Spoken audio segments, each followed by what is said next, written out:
le 8 février 1944, vous avez un train qui part le soir de Strasbourg avec 800 jeunes de la classe 26 pour la division Das Reich, direction Bordeaux. Parce que la division Das Reich avait perdu pratiquement tous ses effectifs en 1943 sur le front Est, et on va les reconstituer du côté de Toulouse, du côté de Bordeaux, etc. Dès l'annonce du débarquement allié en Normandie, le 6 juin 1944, la division Das Reich, dont font partie les jeunes recrues, quitte Montauban pour faire mouvement vers la Normandie. La résistance française reçoit l'ordre de freiner la progression allemande. Les sabotages et les accrochages sont nombreux.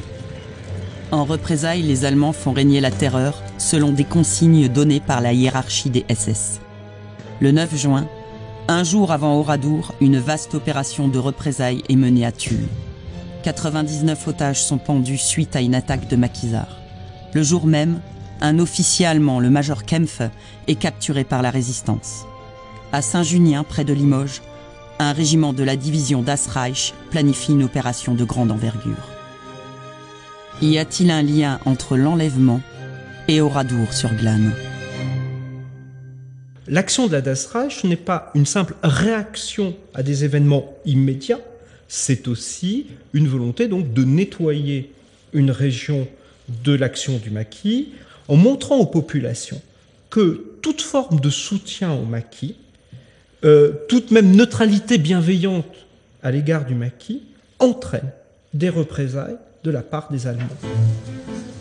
À Oradour, en cette fin de matinée de printemps, on ne s'inquiète pas outre mesure de voir débarquer des soldats allemands.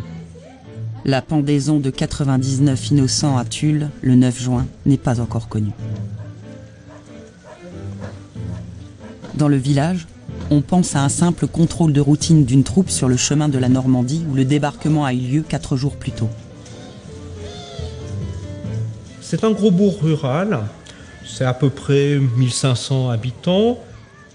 Il est un petit peu typique de ce que pouvait être la France de l'époque, et notamment la France de l'ex-zone libre.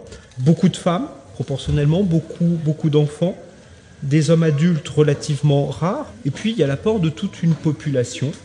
Ce furent d'abord des Alsaciens et des Lorrains évacués en 1939 et surtout durant l'exode de 1940 qui sont venus là.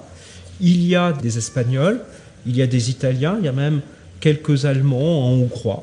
Voilà, c'est ce brassage de population que la guerre a favorisé, permis. Entre 150 et 200 hommes s'approchent d'Oradour. Parmi eux, une quarantaine d'Alsaciens. Que savent-ils de l'opération qu'ils s'apprêtent à mener? Ils ne partaient pas de Saint-Junien pour massacrer. Les officiers le savaient, les sous-officiers le savaient, mais les hommes de troupe qu'ils étaient ne savaient rien du tout. Ils pensaient faire un ratissage pour le maquis. Méticuleusement, les enquêteurs exposent les faits qu'ils ont reconstitués. Vers 15 heures, les soldats rassemblent toute la population au centre du village. Les femmes et les enfants sont conduits vers l'église. Par petits groupes, les hommes sont emmenés dans 5 granges ou garages disséminés dans le village. Tout se fait dans le calme. Rien ne laisse présager de la suite.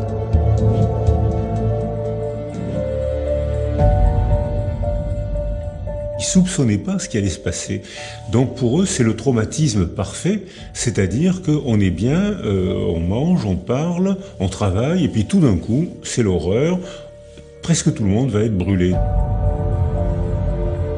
Vers 16 heures, on entend une détonation. En fait, c'est un signal. Soudain, les soldats se mettent à tirer. Dans les granges, les hommes tombent les uns sur les autres. On les achève d'une balle dans la tête. Puis on recouvre les corps de paille et de fagots et on incendie les cadavres. Au même moment, dans l'église, on déclenche des explosifs. Une épaisse fumée âcre se répand. C'est la panique. Les femmes et les enfants meurent étouffés, brûlés vifs ou mitraillés. Des hurlements montent du bâtiment martyr. Puis le village est pillé et incendié. 642 habitants ont péri dans des conditions atroces. Seuls 5 hommes et une femme ont miraculeusement réussi à s'échapper.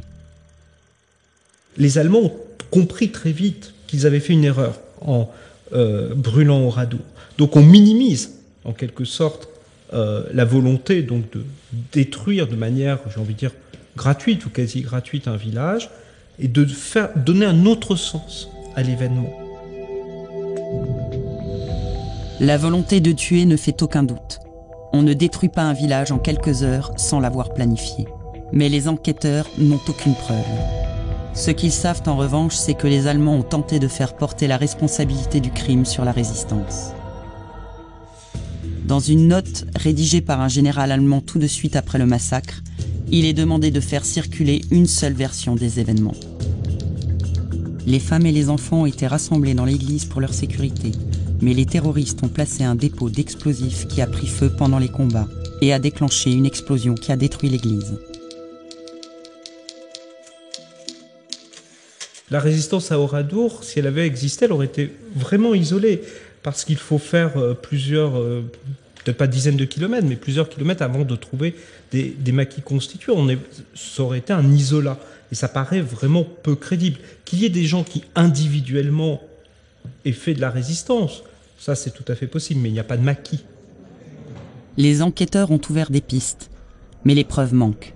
Une nouvelle fois, les familles d'Oradour se demandent si ce procès va leur permettre d'obtenir des réponses.